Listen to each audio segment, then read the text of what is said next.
Hello everyone, it's me, Richard, here again, with having a video frenzy this week to make up my paucity earlier. I've just been watching a video about the debate in Parliament about the honesty petition, about making any kind of lies a criminal act, which I think is an excellent idea myself, but there were some issues raised which need further discussion. They're quite serious points. Overall, the Parliament is the kind of lawmaking body, so it can't be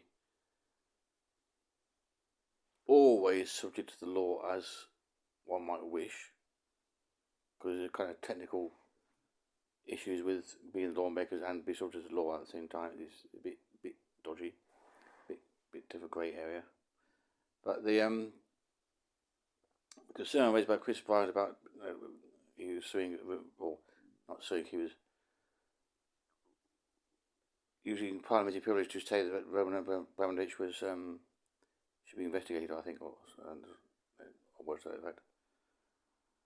And because he has the privilege to do so, to point out the things that might not get discussed otherwise, because this guy is usually wealthy and can defend himself, to the hilt. That makes sense to me.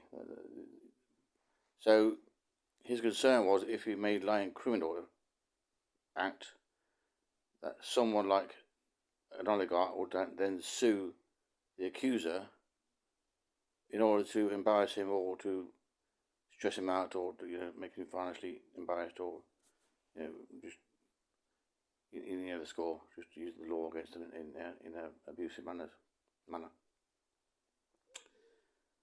I think it's a fair point, but the real concern for me and many others is the whole point of Parliament is to hold the government to account. And that isn't happening right now because you can't call out liars in Parliament. It's just utterly ridiculous. It's a stupid convention. I don't know why it is, but that is there. And it's bonkers. Because the one thing you should be able to do in Parliament is call out bloody liars in the government. That's the one thing you should be able to do. You can't do it. It's a crazy system. The whole thing's bonkers. So my conclusion is that the law should apply in those cases.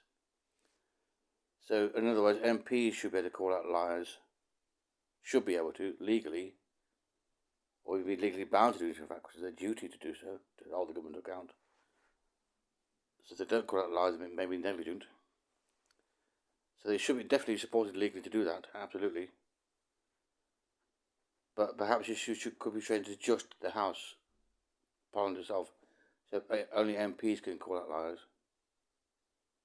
And within the House only, not externally. Unless, of course, they've got evidence to prove the point and take the risk of being sued. And also, I think that given this is a constitutional matter, should an MP wish to make serious allegations against an external individual or company, then that MP should be supported by the state, by the government, and provided with defence funding if need be. I think that's also a point. What else? It's I forgot now. Damn it.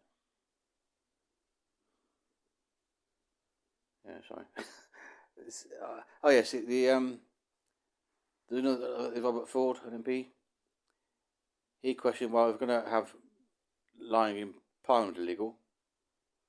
What do we do about outside lying? And he raised the discrepancy, the contradiction. We didn't actually provide a solution. He just thought, well, how could we make lying in Parliament illegal if it's not illegal outside? Or not valid outside. And that raises the whole point of what might be considered a very, very long time. There's so much lying in society now, the whole system is just falling apart at the seams. It's difficult to trust anyone. The newspapers, the media, the MPs, they're so dishonest in some cases.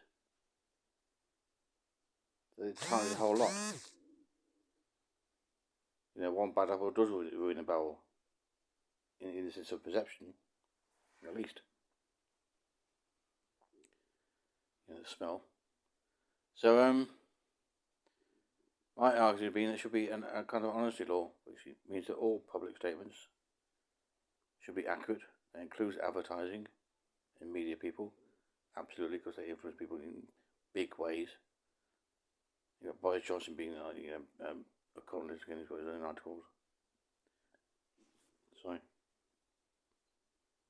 And people like Dean Dyson, Jackie Rees-Mogg and GB News, they've all got their own influence. They're really dangerous, unchecked by law and so forth, really. Very strange beliefs. It's really sick society. So I think I've long thought there should be a law that requires every statement in public to be accurate. It may not be easy to enforce, I can see that, because you talk about things like comedy or whatever, where do you draw the line? It's for the courts to decide, of course. They set precedents. So I think the law is the principle of that law is valid. I think we need one, and it helps to resolve that problem that Robert Ford raised.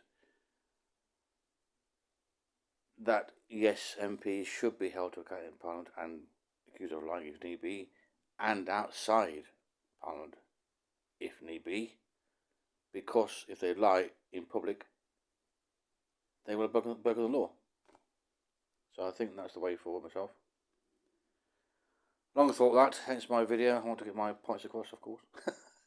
Hence the channel. So yeah, this is a really important issue. I hope you watch the actual E-petition debate in full, because it's really significant, high important stuff. A bit boring, but worth watching. It's really worth it, I think. If you've got any interest in democracy at all, it's damn important. So I'll provide a link in the description below. And thank you for watching so far, as usual, and subscribe and spread the word and tell other people how great I am and things like that. Bye.